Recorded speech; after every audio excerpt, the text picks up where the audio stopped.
hear him saying "T" from all the way from Germany until here. I can hear it through the walls of his house, through the airplanes, the satellite systems, and through my walls. I can hear him laughing right now. I am so funny. How many minutes is left? Well, actually, we're late. Oh, it's Yeah, it's.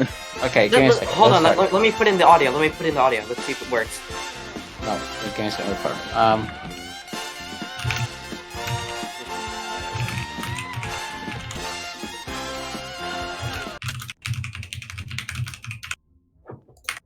Yeah, it doesn't load. Where can I do the volume? Here? Awesome! Alright. Let's go! Hello everyone! Oh my goodness, this is nerve-wracking. Hello. Hello! Okay. I would like to introduce you guys to Trophy, the co-owner, and Hello. Chip, which is our new coaster dev, who has been making some big changes here at Fairyland. Should I bring Combite? If you want to invite Combat, then sure. Please don't scream into the mic. Oh, yeah, he's wearing the shirt of our big ride. I will be telling you guys about that in a minute too. So welcome. My name is Stratons, aka the creator and founder and owner of Fairyland. I will be telling you guys today about the whole story and history about Fairyland. And how this wonderful world came together on Roblox. Oh, Mikey also wants to get up here. Can you get Mikey up here, Roger? And maybe you can give Udall free cam. I don't know if that's possible because he's going to be recording. Right. So here you can see the main dev team. Mikey has been here for a long time too. He's our second co-owner. Yeah, he's been here since I pretty much started out with the first version of the park. Now you might say here version. What do you mean by that? How do I say this? The park that we know today as Fairyland is the fifth version.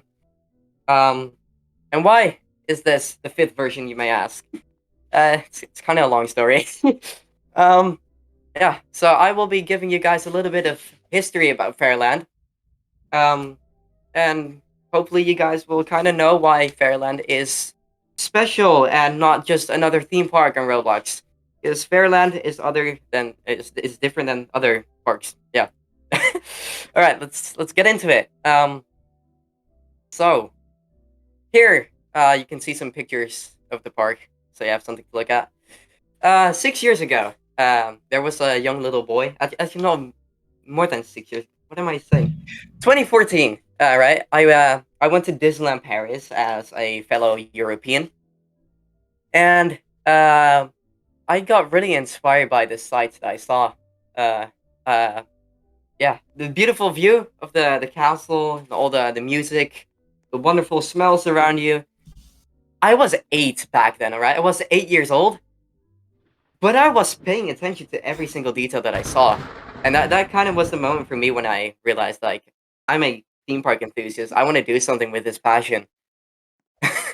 And yeah, 6 years ago, I finally settled with the concept about Fairyland. It was a different name back then. I forgot what the name was, but I believe it was something around the name like Wonder World or something. It was something really basic. But I basically had this vision of a picture perfect theme park that was the perfect balance between a family theme park and a thrill theme park. I wanted it to be a park that everyone could enjoy. You know, I wanted it to be very storytelling through all the theming, all the music, the immersion in the park. But I also wanted it to have the thrill for all of the people that were seeking that speed, that airtime, that whatever you're seeking. You know, it's there. And making something like that is very hard because usually there's already like sections that your park is going to be in. It's either going to be or a thrill park or a family theme park. You're either going to be seen as a child park or as a very intimidating park. For example, you're Disneyland or you're Cedar Fair, right? In this case, it's different. So through time, about 3 years it took me to design this concept. Um, it wasn't easy. I've had many failed attempts. I have many drawings in my drawer right next to me that were literally failed concepts because it just didn't suit my vision. I wanted the designs of the park and the layouts of the pathways and everything to not just be straightforward. I didn't want it to be a straight pathway and rides to your left and right. I wanted there to be individual themed areas. I wanted there to be variety. I wanted there to be swingy walk pathways. I wanted there to be bridges going over pathways. I want beautiful scenery and rock work. I want anytime you walk through the park to feel like you're within the story, like you're the main character there, and you are going on this crazy adventure through all these different areas. You're pretty much time traveling while having this funny stomach feeling called airtime in some of our rides. Um, and the vision is kind of based on a few real theme parks. For example, for the theming, I could say Disneyland, Phantasialand, Universal, parks like that. With they're really high quality, high budgets, well immersive theming. It's all very well put together, and it really tells a story just by walking around and hearing the music. But it was missing those beautiful rides with the high skyline and the beautiful inversions and whatnot, things that Disney doesn't have.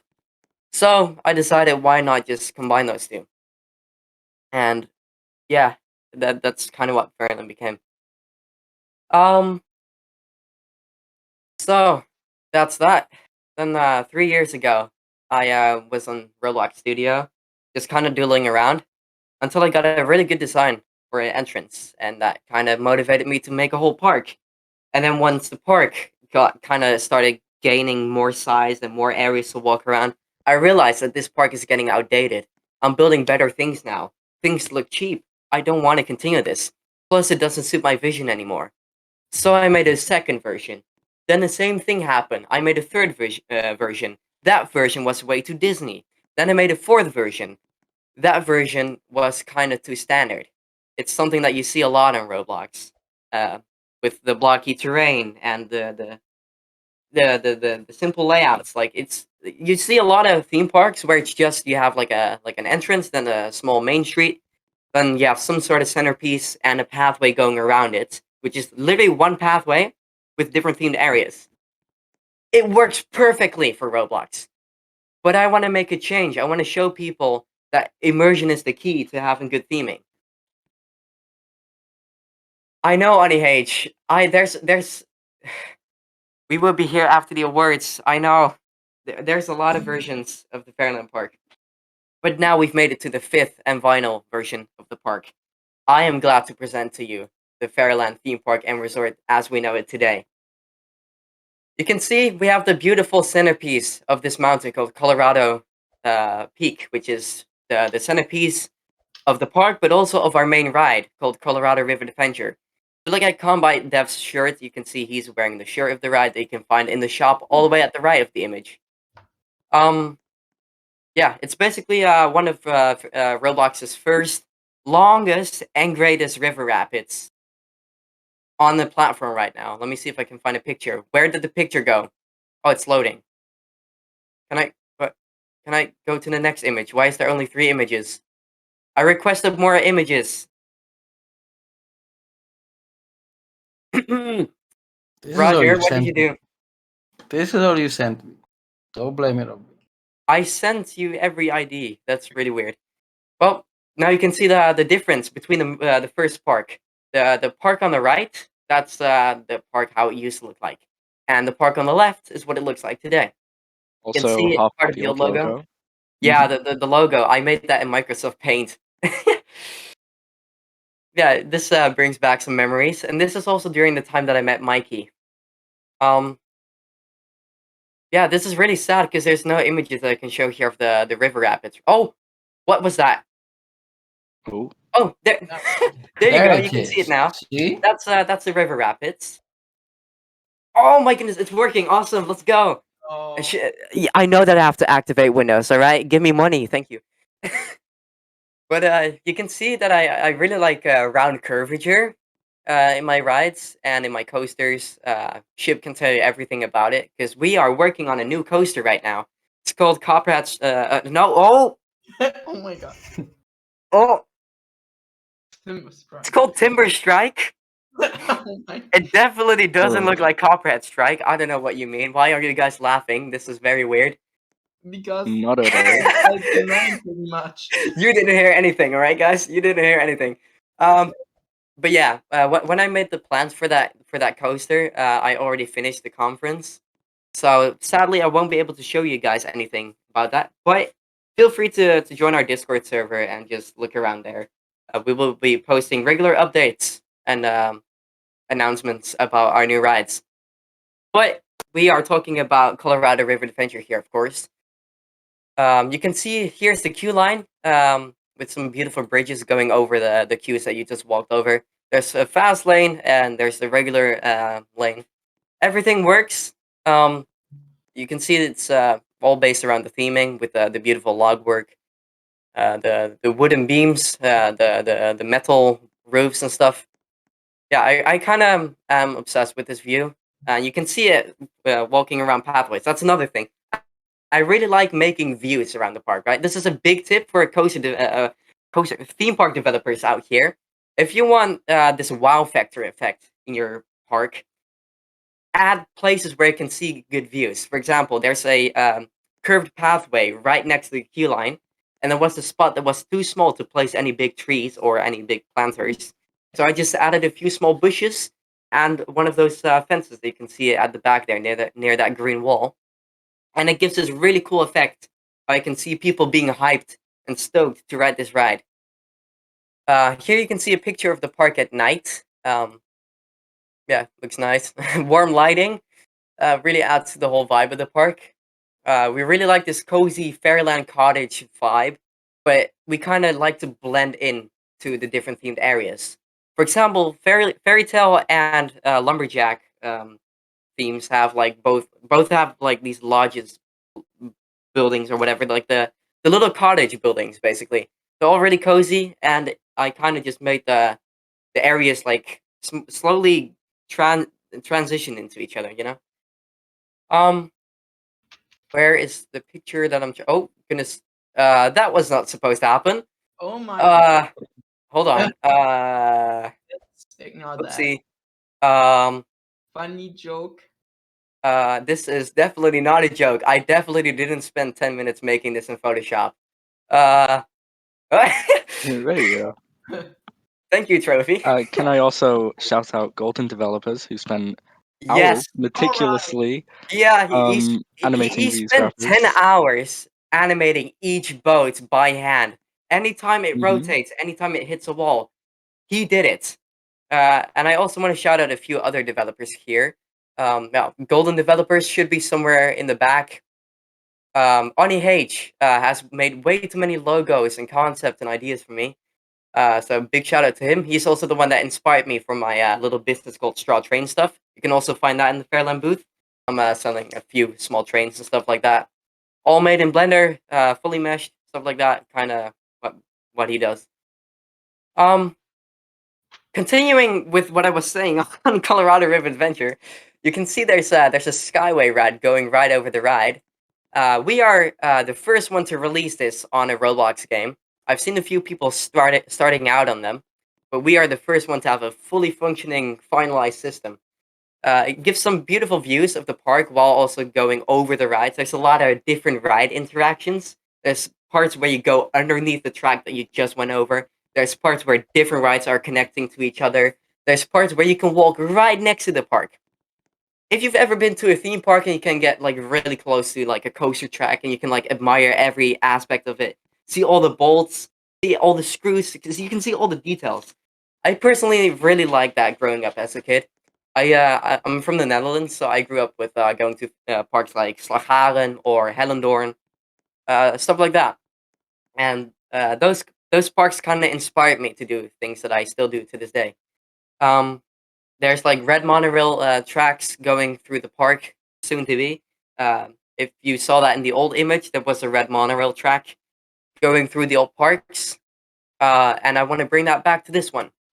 And those things kind of created my style over time. Because this is another very big tip for you developers out there. This is a thing that I see a lot going on in Roblox, especially from builders switching from Theme Park Tycoon 2 over to Studio, right? There's people that build incredibly detailed, and I admire that. But there's like edges and corners that just don't match up, or things that aren't centered. Keep it detailed, but toned down. You can see that my builds are like stylized almost. Like beams are just thicker than it should be, or they're just thinner than they should be, right? It's kind of hard to explain this, but uh, keep it like I don't know, keep it a little bit simplistic. Don't overdo things, because if you add more, it's gonna look over detailed, and it's not gonna look good. It's gonna look way too busy. Um, Yeah, just keep it simple. Make sure that you kind of work on grids. You know how you can use the stud snapping or the rotation snapping. What I use for general building, I use 0.1 for movement, and rotation 10, right? If I want to go into more details, I go for movement snapping 0.5. Actually, no, sorry, 0.05, and rotation snapping 5. Um, yeah, that kind of that kind of makes the builds cleaner, I guess. It's easier to line things up properly. It's easier to make things nicely rounded and symmetrical and stuff like that. Try to work cleanly, all right? It's not like a canvas how you can just brush wherever you want, because then it's gonna look like a random brushy mesh of paint, all right? The painting might be detailed, but you want to have perspective of what's going on, right? So try to keep that perspective over the builds, because whenever you walk around in this park, everything lines up properly, literally and figuratively. Words. Um. Yeah. Here's another view. You can see the ride at the bottom of the image there, which is another image that I submitted, but I don't see here, Roger. But it's called Give the me a second. paragliders. So, if Sorry. you submitted it, it's there. If you didn't submit it, it's not there. So don't stop blaming me. Don't see it, but it's fine, I guess. Right. So this ride right over here, it's called the paragliders. If you've ever been to Disneyland Paris, the Hollywood Studios park, you would know that there's this like tower with like parachutes, the launching upwards and downwards, and it kind of makes your head spin. Who's changing all the things? Stop. Yeah, you didn't Um, submit them. But basically, it's a mix of the name is a mixture between parachutes and gliders, because the parachutes are gliding through the air, so that's why they're called paragliders, and they will also be for sale in the Straw Trains business. Um, but yeah, you can see how all the angles and stuff of all these turns here line up nicely. That's because I used that rotation grid and lined everything up the same way every time, because I'm working on grids. You can see some of the boats going by. You can also see that I don't make my layouts simple in the park. There's a lot of angled pathways. There's a lot of rotation. There's a lot of turning going on. Make your designs intricate. You want to have people be interested in exploring and seeing what's there to see. You don't just want to have a straight pathway and boom, you're there. You want to have a curvy pathway with things to see at the left, at the right, in front of you, behind you. Make nice atmosphere around you with music and particles and nice lighting effects. You This want to is bring this world to life. That's what you want to do. this This is world very true. completely immerses you into this Colorado style area, in this lumberjack vibe, you know? Is This is very true. You've heard straw waffling for a while about how Yeah. it's been made, but uh, myself, I kind of want to go into more of what it feels like just a little bit. It, he's very right in saying it feels magical. It really does. You'll walk through the park and it'll just feel so cozy, and I think it is truly one of the most immersive experiences on Roblox.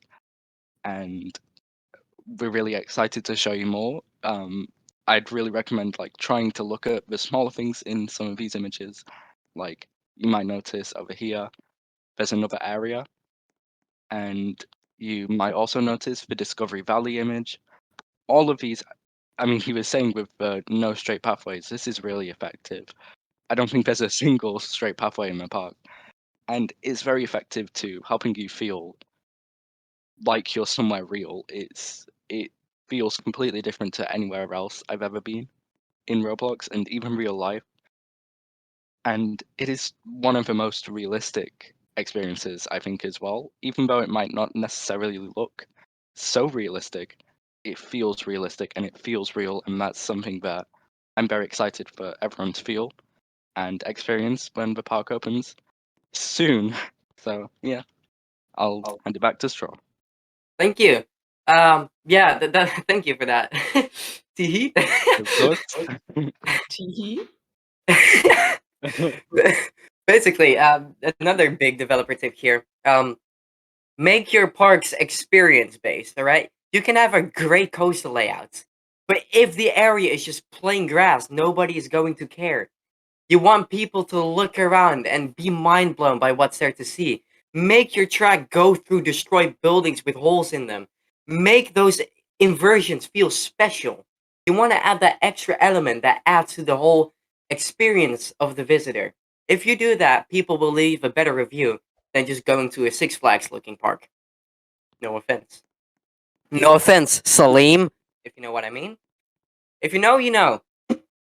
I think it's absolutely the little things that count. Definitely those Exactly. little details. Put those in because it'll just, even if you don't have the best building skills in the world, if you add the little details, it'll amplify your build's quality by so much more than you could ever imagine. Yeah. You can also see a bit of a better image of the Skyway on the right. I don't know if anyone noticed, but yeah, I forgot I made more shots. But yeah, um, The- if I were to sum up how to make a good theme park, right? Because I know Universal made a training about that. It's a good way for them to earn some stuff with that, but like what you really need is a vision for a park. Like you might have like an idea of like, oh, I'm going to make a theme park in this theme, and I'm going to add this and that ride. That's having a concept, but you need a vision. Walt Disney once said, "I wanted a place." 'Cause this was a time when theme parks looked a lot different. I want a place where the entire family can enjoy going to a theme park. I want a place where the whole streets aren't just this gross. There's not supposed to be chewing gum everywhere. There's not supposed to be trash right next to a trash can. You know, Walt Disney looked at theme parks all around the world, didn't only take inspiration from the designs there, but he also made them better. And this inspired those parks that were inspired from being inspired by Walt's creation. So if you can take inspiration from something that someone else made, make it better and inspire them, that's when you know that you've made a success of yourself. I talk to people these days that I never thought I could talk to in my life. I'm friends with Starport here, even though he's stolen three of my awards. He's still a good friend of mine, you know? Sorry, Starport. That part is a bit I don't even know. I think he just made something with this something that I won't be saying here, but he did something with his keyboard. Yeah. Um, Um, yeah. I would also like to say to any content creators out there, if you're interested in having a nice preview and maybe even a preview video of the park, hit me up in my DMs. My DMs are always open for anyone here, by the way. So if you want to talk to me or have any questions after this conference, then hit me up. Um, but yeah, Timon 0808 recently visited my park as we were talking in another game. I actually somehow convinced him to look around, and he seems to be pretty confident about making a video about that. Yes, we are going to have a Q&A after this, but yeah. I also want to talk about the future of Fairyland. There's a lot to see about this vision that we have. Thanks to Trophy, he's kind of the secondary person that has the same vision as I do. He understands whenever I make a sentence and it just doesn't make any sense. He's able to phrase it in a way that describes my ideas perfectly. Handing that out to developers that have the skills that I don't makes perfect teamwork. And yeah, that's why I'm really thankful for this team that's standing here with me today on this stage, and Golden Developers that was somewhere in the back over there. But yeah, there's a lot of big plans coming up. We have some very unique coasters. We might even be working on some custom soundtracks for some of the rides. Indeed. Yep. Oh, who keeps changing the panels? I'm trying to put it onto Discovery Valley. Bruh. Oh yeah, that's another thing that everyone here Ooh. should know. Trophy is absolutely obsessed with Discovery Valley. I I don't know am if you indeed. noticed, but if you enter the booth and you look at the second floor through the windows on the building that's on the left of the booth right as you enter, there is a literal Discovery Valley shrine in there. If you try to climb up the wooden framework in both buildings, there's going to be secrets there. I'm really Just a sorry little about hint, this. there's a lot more to see. Um, Also speaking about our booth, Roger, you placed the wrong version of the booth. Yeah. I would very, very Okay, much okay, appreciate if okay. you Now could being fix that. serious. Stop blaming me for stuff that's your fault. I Okay, sent you the because file though. I have 54 other booths Oh my to work goodness. with. You're not the center. Please stop blaming me for stuff that is your fault. I'm just trying my Because best here. But I'm just kind of a bit fed up. sorry, I couldn't hear the last part. I'm getting fed up. All right, it's all good. Don't worry. But yeah. But yeah, Is there anything you want to add, Trophy, to the future? so yeah, the future. Here you might see there is an entrance in the back. Am I allowed to announce this or? Yes, go ahead. So that is Temple Runner. It is going to be, think the best part of Indiana Jones. That's what we're trying to do. We're going to be having all of the kind of tropes of an adventure movie, and it's going to be incredible. It's going to be an awesome dark ride, and we can't wait to show you more of it. So stay tuned for that. But yeah, that's for Discovery Valley. We also have some buildings in the back, and we're just planning to be able to ever expand this park and be able to just do all kinds of things with it. So just stay tuned for the future is all I can really say about that, to be honest. So yeah, thank you all for coming as well. So yeah. Yeah, we have some very big plans. Again, immersion is a very big key to succeeding at theming in some parks. We want to make like when we do dark rides or indoor rides, we want all the scenes to feel like there's so much going on. And anytime you ride it, there's something new to see. Like if you can achieve that, then you know that your theming is a success. Is there anything else that we should add? Maybe there's something about any of the coasters that Chip wants to talk about or Combite. I will answer questions about coasters if there are any questions about All the right, should, coasters. should we just Yeah, head into so Q&A then? 'Cause sadly, we don't have time for Q&A. So What? we have 15 minutes left, right? yeah, we don't have time. Sorry. So we will end it here. Thank you everyone for joining us. If there's something else you want to say before we leave, Yeah. If you have any questions, I'll be walking around today and tomorrow at RAAPA. And you can just go to my DMs and ask questions there, or join our Roblox group and join our Discord server. We have plenty of channels and chats there. So yeah, thank you all for coming, and Thank I'll see you. you. Thank Bye you. bye. Bye.